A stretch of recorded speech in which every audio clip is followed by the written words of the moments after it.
আজি class 8ৰ exercise 2.1 মেথমেটিক্সৰ অংক কৰিব ওলাইছোঁ। সমীকৰণবোৰ সমাধান কৰা লগতে সত্যাপন কৰিব লাগিব, মানে চেক কৰি দেখুৱাব লাগিব। আমাৰ এই অংকটোত দিয়া আছে 3x = 2x + 10। ইয়াত এটা আমি লক্ষ্য কৰিব লাগিব, এই অংকটো x খিনি আমি একলগ কৰিব লাগিব। গতিকে এতিয়া আমি অংকটো কৰিব ওলাইছোঁ। প্ৰথম সলিউশন লিখি ললোঁ, প্ৰশ্নটো আকৌ এবাৰ লিখি লৈছোঁ। 3x = 2x + 10। এতিয়া আমি x খিনি একলগ কৰিব লাগিব। সমান চিনৰ এইপিনে আছে 2x, ইয়াক আমি বাওঁ সাইডে লৈ আহিব লাগিব। 3x এইটো যোগৰ আছিল, সিপিনে গুচি আহিলে মাইনাছৰ হ'ব। 2x = এইটো 10টো ইয়াত বহি গ'ল। এতিয়া 3টা xৰ পৰা 2টা x গুচি গ'লে আমাৰ থাকিব এটা x, এটা xটো এনেকৈ পাতিলেও হ'ব। গতিকে x = আমি পাই গ'লোঁ 10। এতিয়া আমি এইটো কি কৰিব লাগিব, সমাধান কৰি দেখুৱাব লাগিব। নাও প্ৰশ্নটো আকৌ এবাৰ পাতি ল'ম। 3x = 2x + 10। ইয়াত আমি xৰ মানটো বহাই দিব লাগিব। xৰ মানটো 10 পাইছিলোঁ, য'ত আমি x দেখা পাওঁ তাত আমি 10 বহাম। xৰ জেগাত আমাৰ যিহেতু 10, গতিকে ইয়াত 10 বহি গ'ল, সমান 2। এইটো এটা x আছে, xৰ জেগাত আমাৰ 10 বহি যাব, +10। এই 10টো ইয়াত বহাই দিলোঁ। এতিয়া এই দুটা পূৰণ কৰিব লাগিব। 3 × 10 হৈ গ'ল 30। এইটো আমি পূৰণ কৰিব লাগিব। 2 × 10 = হৈ গ'ল 20, প্লাছ এই 10টো ইয়াত বহি গ'ল। এতিয়া এইপিনে হ'ল 30 = 20 × 10 30। এতিয়া আমাৰ এইটো বাওঁপক্ষ আৰু সোঁপক্ষ সমান হৈ গ'ল, গতিকে এইটো প্ৰুফ হৈ গৈছে।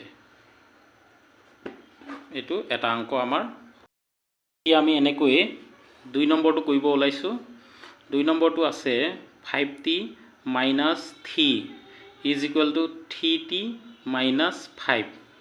সলিউশন কৰিব লাগিব এইটো আমি। এই অংকটো আমি আকৌ এবাৰ পাতি লৈছোঁ প্ৰশ্নটো। 5t - 3 = 3t - 5। ইয়াত এবাৰ xৰ ঠাইত আমাৰ আছে t আছে। প্ৰথম কাম হ'ব আমি t কেইটা একলগ কৰিব লাগিব।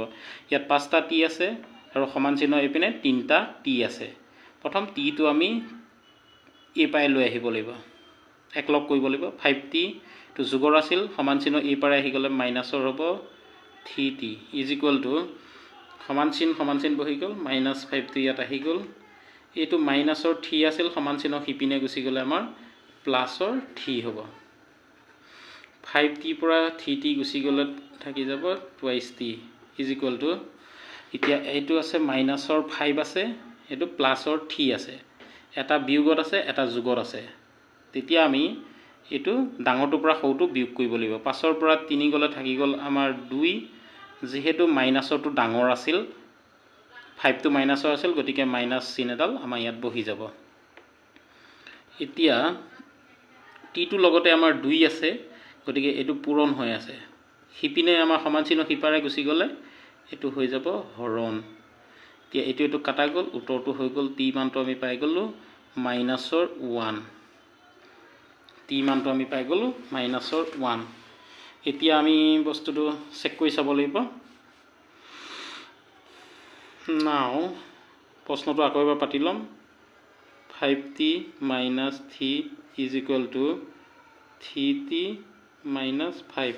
ইয়াত আমি t য'ত আছে, t ঠাইত আমি মাইনাছৰ t মান যিহেতু -1 পালোঁ, গতিকে t ঠাইত আমি -1 বহাম। 5 × t ঠাইত আমি বহাম -1, -3 = 3 আছিল, বহি গ'ল। t ঠাইত আমাৰ আকৌ বহি যাব -1, -5 আছিল, বহি গ'ল।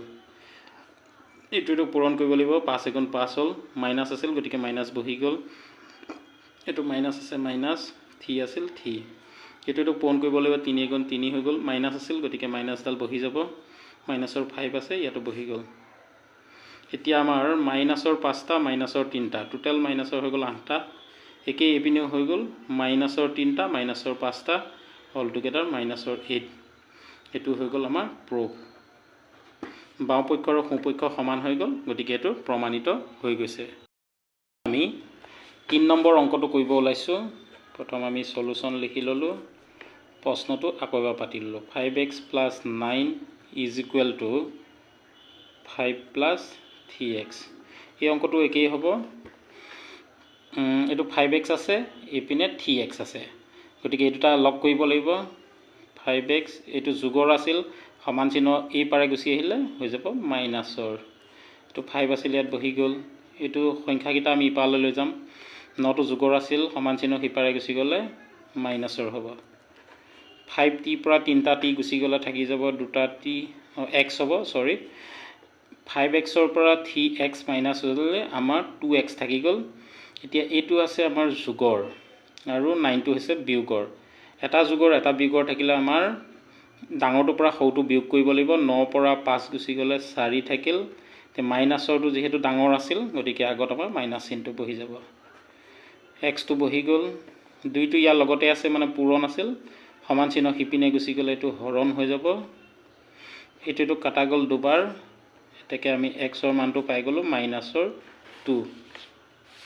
এতিয়া আমি এইটো সত্যটো সত্যাপন কৰিব লাগিব তাৰ বাবে প্ৰশ্নটো আকৌ এবাৰ পাতি ল'ব লাগিব 5x + 9 = 5 + 3x এইবাৰ আমি x ৰ মানটো পাই দিছোঁ -2 গতিকে এই গোটেই প্ৰশ্নটোত x ৰ জেগাত আমি -2 বহাব লাগিব x ৰ জেগাত আমাৰ হ'ব -2 + 9 5 বহি গ'ল 3 হৈ গ'ল x ৰ জেগাত বহিব -2 এতিয়া আমি এই দুটা পূৰণ কৰিম 5 × 2 = 10 হৈ গ'ল বিয়োগ চিন আছিল গতিকে আগত বহি গ'ল যোগৰ 9 আছিল এইটো বহাই দিলোঁ = 5 আছিল বহি গ'ল তো 3 × 2 = 6 হৈ যাব যোগে বিয়োগে প্লাস মাইনাস হলে আমাৰ মাইনাসৰ হয় গতিকে ইয়াত আমাৰ মাইনাস চিন বহি গ'ল এতিয়া এইটো বিয়োগৰ 10 আছে প্লাসৰ 9 আছে এতিয়া আমি এটা বিয়োগৰ এটা যোগৰ গতিকে ডাঙৰটোৰ পৰা সৰুটো বিয়োগ কৰিম 10ৰ পৰা 9 গ'লে 1 থাকিল মাইনাসটো ডাঙৰ গতিকে মাইনাস চিন ইয়াত বহি যাব একেই ইয়াত প্লাস আছে 5 টো প্লাসৰ 6 টো মাইনাসৰ এটা এটা যোগৰ এটা বিয়োগৰ হলে ডাঙৰটোৰ পৰা সৰুটো আমি বিয়োগ কৰিব লাগিব 6 পৰা 5 গ'লে থাকিল 1 মাইনাসৰ 6 টো ডাঙৰ গতিকে মাইনাসটো বহি গ'ল এতিয়া আমাৰ এইটো প্ৰুফটো হৈ গৈছে